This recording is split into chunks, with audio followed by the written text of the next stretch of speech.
Salve, mas em continuação o vídeo do...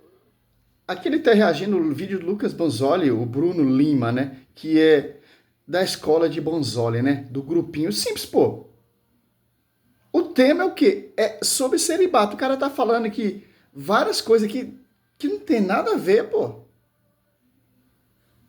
Você tem que ver o quê? A época. Por que os hereges eram queimados nas fogueiras? Você tem que ver a época, o contexto daquele tempo. Que hoje muito é diferente. Mas vamos ver aqui, olha só. Tentando justificar o chororô do Lucas Bonzoli. Meu irmão, Lucas Bonzoli não é infalível. Lucas Bonzoli, ele é um mentiroso.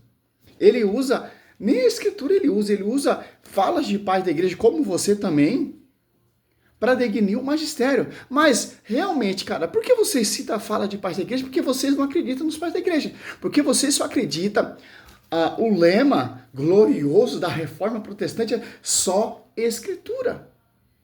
Eu acho totalmente uma heresia você citar a fala de pais da igreja para tentar contradizer o magistério.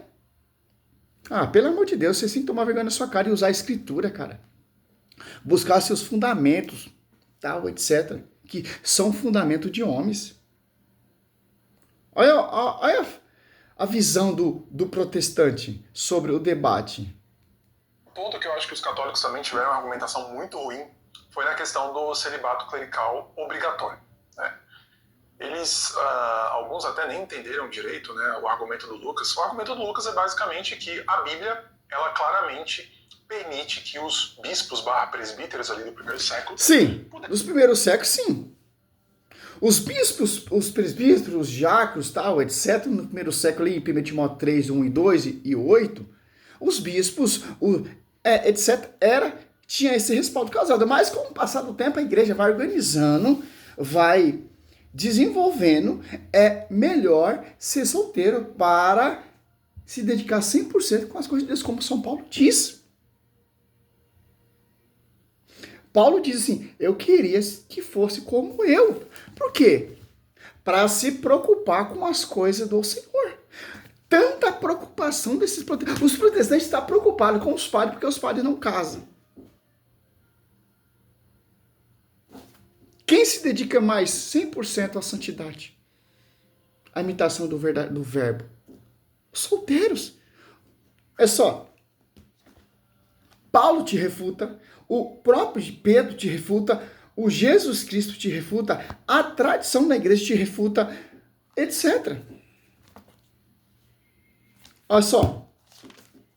Você pega Mateus ali 12, do 8 em diante, você vai ver, pô. 7, ó.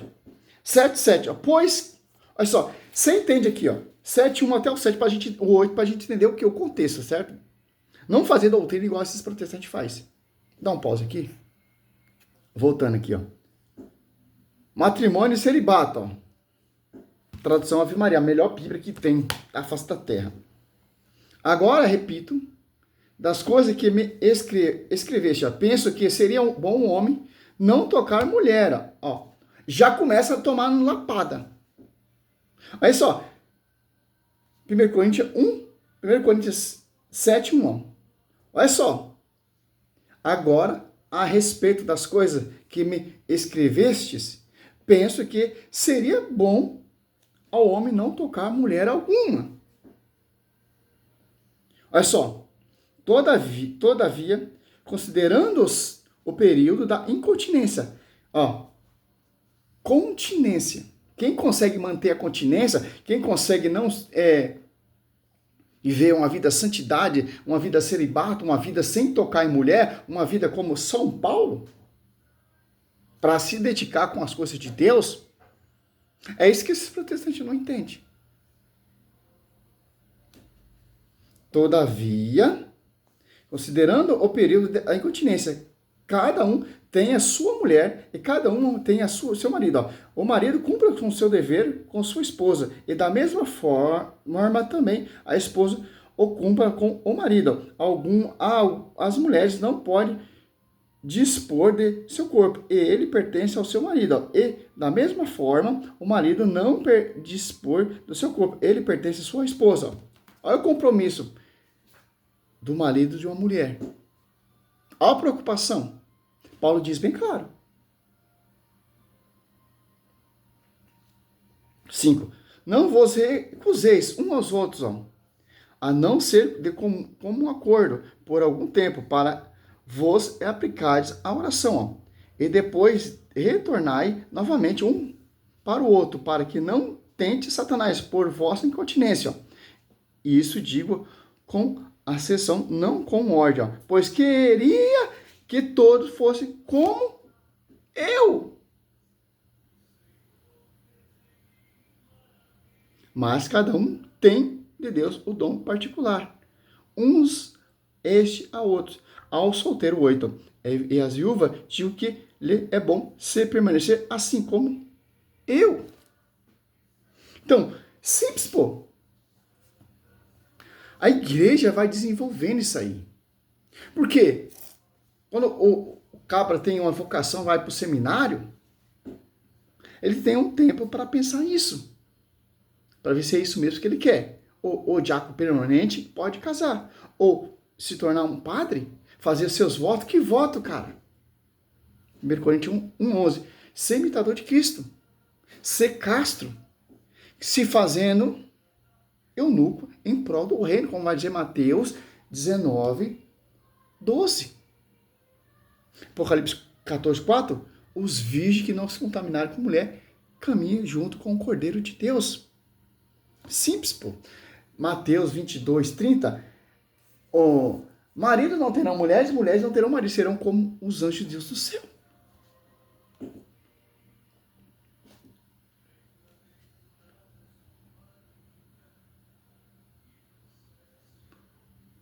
Pudessem ser homens casados, é o que a gente vê nas epístolas pastorais. Em Tito, por exemplo, né, na epístola a Tito, na epístola de 2 Timóteo também, nós vemos Paulo trazendo ali as qualificações do bispo e presbítero, e ele fala da qualificação de ser marido de uma só mulher. Teve um católico lá, inclusive, que fez uma argumentação extremamente confusa, afirmando que a pessoa poderia ser marido, mas não era casado, enfim, nem eu entendi direito o que ele quis dizer. Ou se faz de desentendido? Sim, São Pedro é casado, mas viveu uma vida casta, a sua esposa também, porque fizeram voto, Pedro abandonou tudo. Se você pegar Mateus aqui, deixa bem claro, Mateus 19:27, 25, 27, 28, 29, você vai entender o quê? 25 em diante, né? Então, 27 em diante. São Pedro, como diz aqui, ó, a tradição, como por exemplo, Clemente de Alexandria, ó, ele relata a esposa de São Pedro ser martirizada e relata uma coisa muito interessante aqui, ó, a continência dos apóstolos de São Pedro. Clemente, junto com outros padres da igreja, ó, como Eusébio de Cesareia e Epifano, reforça a tradição de que, embora Pedro e outros apóstolos fossem casados antes de seguir Jesus, eles renunciaram. Quem está registrando aqui é do século 1, ano 150 a 215. Tá? Olha só. Eles renunciaram à vida conjugal após o chamado apostólico, vivendo em continência celibato. Claro que isso bagunça para os caras, porque os caras não vivem, os caras são carnais, cara.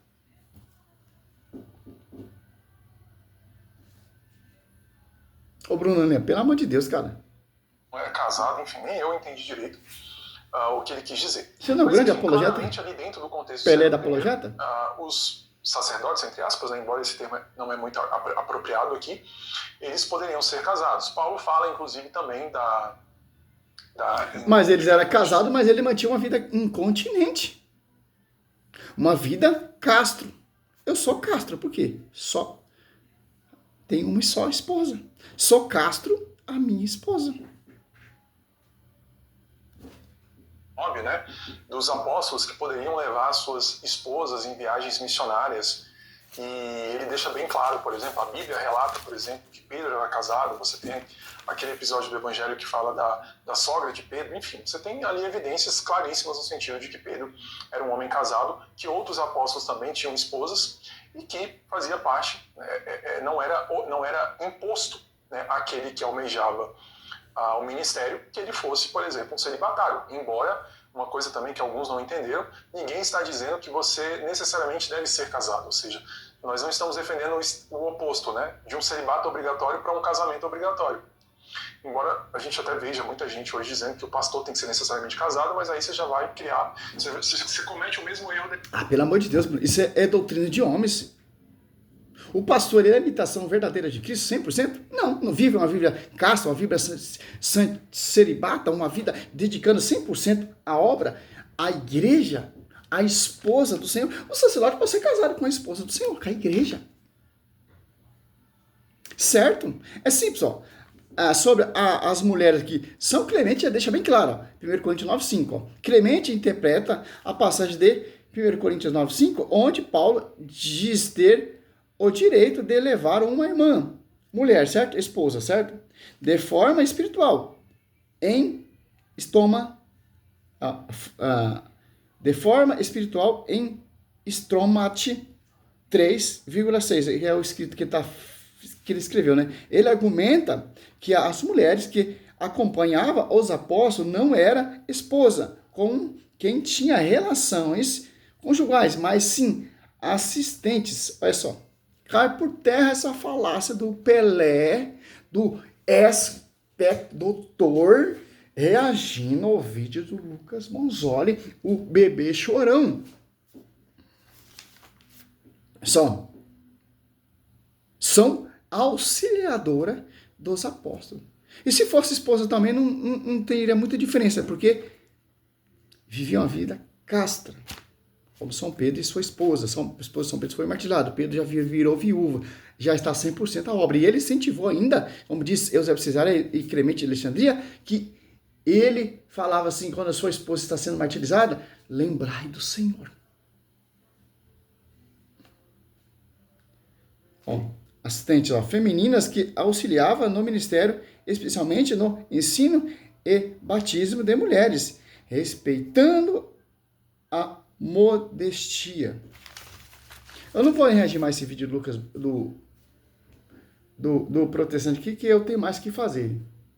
Misericórdia, vamos ver mais para frente aqui, se vai piorar. No bíblico do Antigo Testamento, né, o Lucas trouxe o tema dos 7 livros a mais que estão na Bíblia Católica.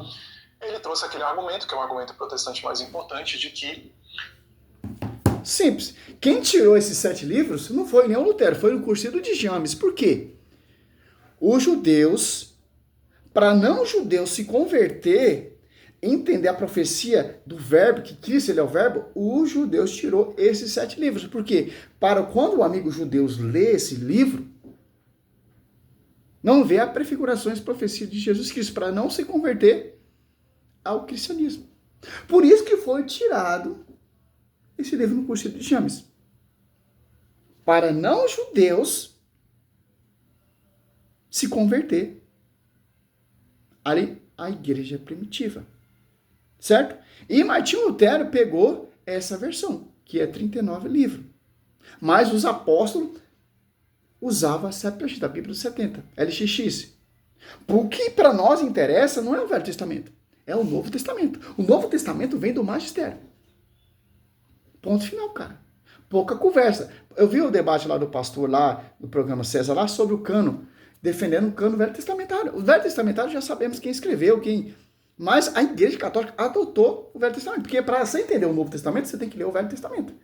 Como diz São Paulo em 2 Timóteo 3, 6, toda a Escritura é inspirada. É exclusivo 7, então não é? Se Paulo diz toda a Escritura. E Paulo usava a Septuaginta. E segundo Macabeus, que os protestantes dizem que é apócrifo, Hebreus cita. Simples entender isso. Salve Maria, sou Sérgio Missionário Roberto.